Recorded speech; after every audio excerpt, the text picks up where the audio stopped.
And we're back with another episode of Before You Buy, the show where we give you some straight up gameplay and our first impressions of the latest games. It's me, Falcon. I have the distinct honor today of talking about Demon's Souls for the PlayStation 5.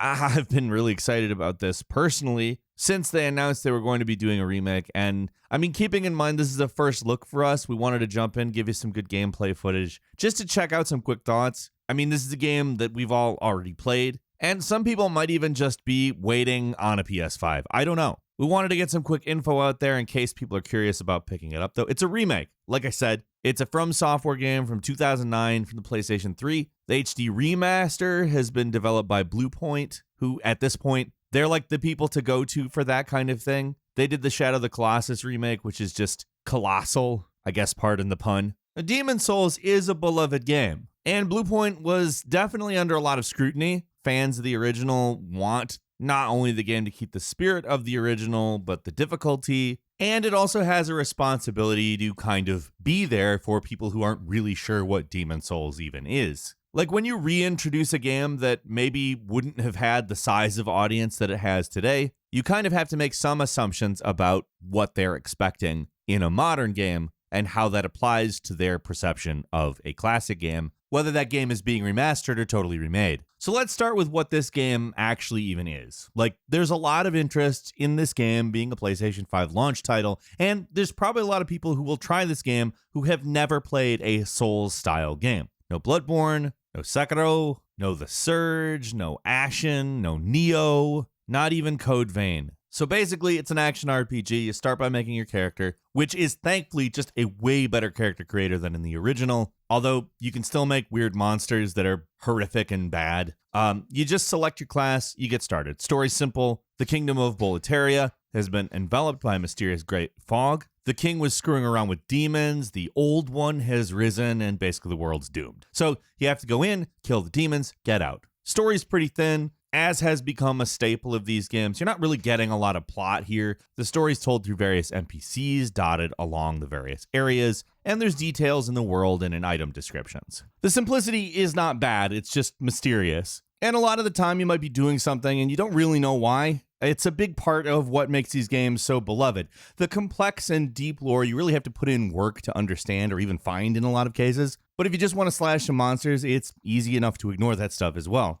It's basically like a slower hack and slash game, more methodical, generally forces you to play more carefully. Enemies and traps are everywhere, and death can come at pretty much any time. In probably one of the most beginner unfriendly moves ever, after you die in the tutorial, you'll find that you need to play through the next area with half your life bar gone. Game is, unrelenting at first, but if you keep at it and persevere, I think you'll start to understand why this game is so beloved by people. There is a certain satisfaction in beating a boss or somebody who you thought was impossible after spending the time figuring out why you couldn't beat them. When you kill enemies and bosses, you collect souls. It's what you use to level up, but it's also how you buy items and repair your weapons. It's kind of an all-in-one currency. Part of what makes these games so difficult is that if you die, all those souls get dropped in the ground where you died, and you'll have to get back to that point if you want to get those souls back, and if you die again, they are gone for good. It's harsh, but one forgiving thing about the game is that every single item you collected or shortcut you unlocked stays opened even after you die. So these games can be cruel, but they do give you a little slack once in a while. But at this point, I'm sure a lot of you already know this stuff. What makes Demon's Souls really stand out is that it was the first Souls-like. Keep in mind, first is a little bit of a stretch. There are other games, but for all intents and purposes, this established the current trend and genre.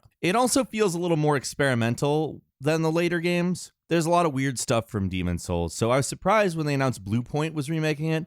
Were they actually going to keep the game exactly how it was? I'm happy to say that they pretty much have. The combat actually feels really great, especially with the new haptic feedback in the controller. I was a bit skeptical about that feature. I like the Switch one, but it's also not something that I really think is incredible. However, I think that they actually managed to do a very good job with it, not only in the hardware implementation, but in this Demon's Souls software implementation of it. But beyond the weight that adds to the combat, it really hasn't been modified much. If anything, apparently Bluepoint directly imported the combat data, so stuff like how fast a weapon swings, how an enemy attacks, how fast or slow you dodge and what the invincibility frames are for those dodges are apparently exactly the same as the original. At least that's what they say. I'm not 100% sure I believe them. Somehow the combat feels a little more responsive than in the original, which I actually did go back to and played in preparation for the remake. In the original, swinging swords sometimes feels a bit mushy, but it felt really good here. If improved attack, animations, and feedback effects is really all they did and didn't change the combat,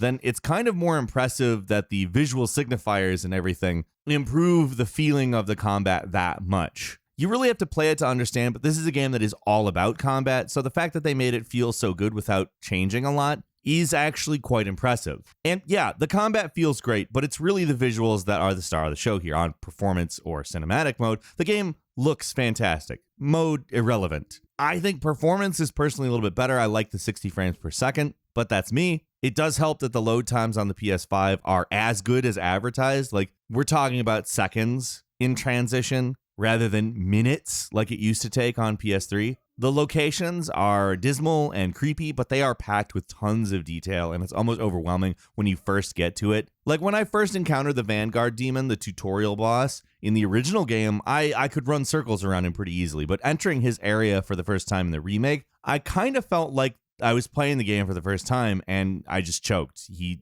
had me down in literally seconds. Places in Boletaria that were just barren walls and hallways have become these decrepit ruins of a once great kingdom. The places that were dark in the original are somehow darker, and most of this game was pretty damn dark, but there's also some incredible vistas to see. Like, it all feels new. Even though you're playing basically the same game from 2009, all the weirdness is kept intact. Like the way your items add to your weight limit, the way you do a little shove when you press forward and attack, the way you climb some ledges sometimes that was totally taken out from every future Souls game. That is all here. Even the incredibly obtuse world tendency system is back. They made it a little easier to tell what your soul tendency actually is, but otherwise it is the same. There's some stuff that fans of the original might have a problem with. Like, some enemies have been redesigned and not necessarily for the better. The fat official is an enemy that stands out in this respect. He looks significantly different from how he looked in the original. He lost his smile, and some of the other NPCs are different as well. I know that Bluepoint took the time to re-record a lot of the audio with the original voice actors, but the ones who are different really stand out. Maybe it's just me. I don't know. Personally, a lot of the changes don't really bother me.